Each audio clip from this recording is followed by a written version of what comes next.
In this video, we are going to take what we have learned about linear functions and use it to write an equation to fit a given graph or a description of a linear function.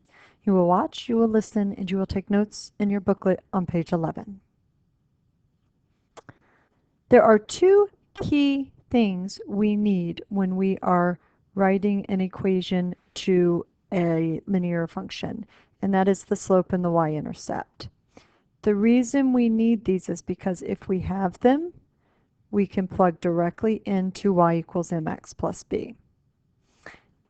And that gives us our equation.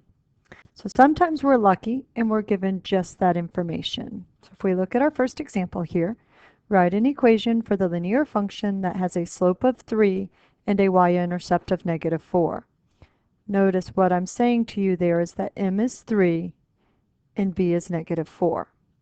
So I can go directly into my y equals mx plus b, replace the m with 3 and the b with -4.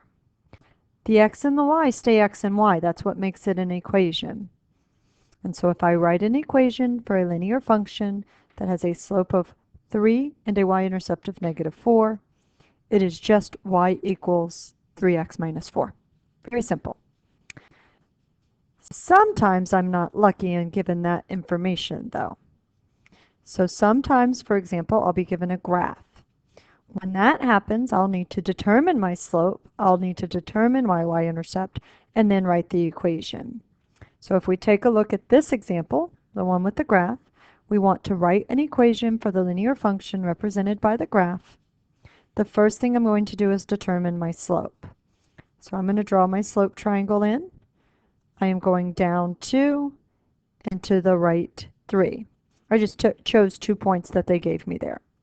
So my slope is rise over run, so -2 over 3.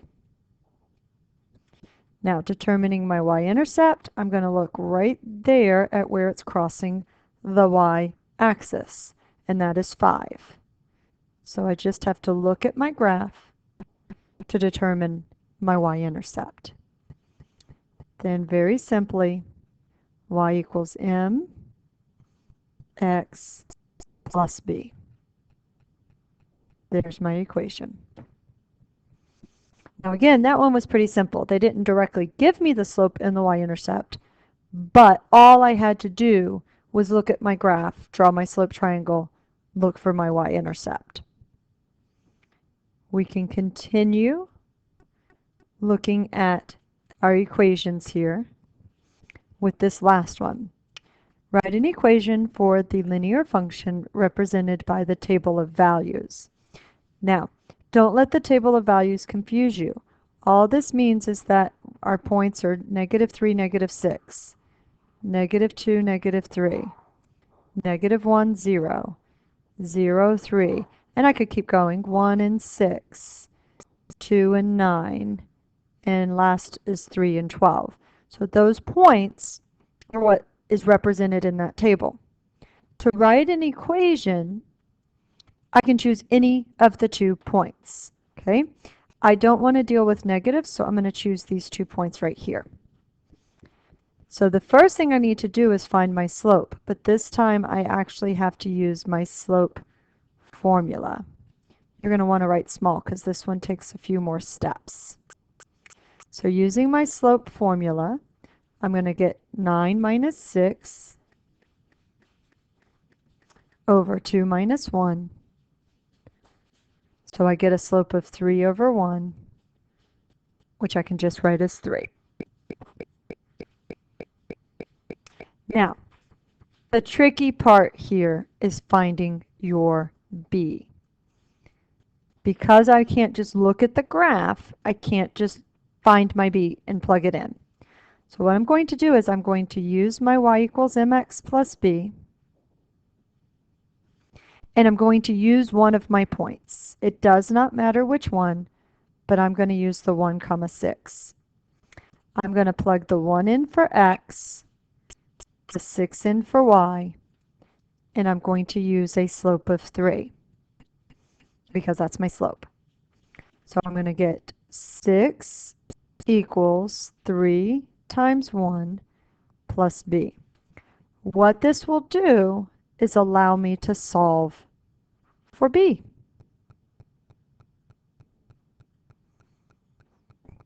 So b equals 3. Now I have my slope and my y-intercept. They both happen to be 3. So I can plug it in to get my answer. Now, as a little side note, I'm going to show you we could have saved some work there. That's my y-intercept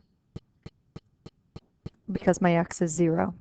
So I could have just looked at it and found my b, but I wanted to show you this work of solving for b as well.